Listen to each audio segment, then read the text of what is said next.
So అయితే మరి ఇప్పటి వరకు మనం మాట్లాడేసాం, లోపలికి వెళ్ళి అద్భుతమైన ఇంటిని చూసేద్దాం. మేడం చూద్దాం. వావ్, సూపర్ అండి.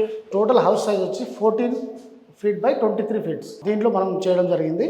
దీంట్లో హాల్లోనే కిచెన్. ఇక్కడ కిచెన్ లో కూడా మనం ట్యాప్, గ్రానైట్, కింద మన ర్యాక్ ఒకటి, ఇక్కడ మన కిచెన్ లో ఒక ఎగ్జాస్ట్ ఫ్యాన్ ఉండాలి కదా. సో ఇక్కడ నుంచి చూస్తే కూడా వ్యూ అంతా చాలా బాగా అనిపిస్తుంది. అందుకే అన్న మిద్దె పైన మనకి వ్యూ చాలా బాగా నచ్చుద్ది కదా. సో ఇదే అనమాట.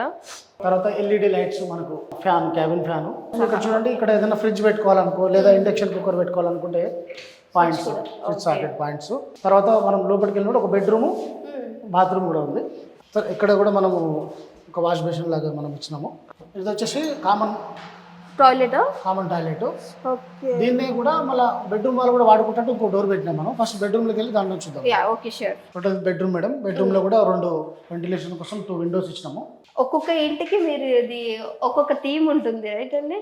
మేడం, అంటే కస్టమర్ ఇలా వాళ్ళ రిక్వైర్మెంట్ బట్టి, అంటే ఇది కస్టమర్ రిక్వైర్మెంట్ దాంట్లో వాస్తు ప్రకారం కూడా ఎటు ఉండాలి, మన బాగున్నది కిచెన్ ఎక్కడ ఉండాలి, వాష్రూమ్ ఎక్కడ ఉండాలి, పార్టిషన్ ఎక్కడ ఉండాలి, విండోస్ ఎన్ని ఉండాలి, డోర్స్ ఎన్ని ఉండాలి, అట్లాంటి కొన్ని అడ్వైస్ కూడా మనం ఇస్తాము. దాని ప్రకారం మనం బిల్డ్ చేసి ఇస్తాం.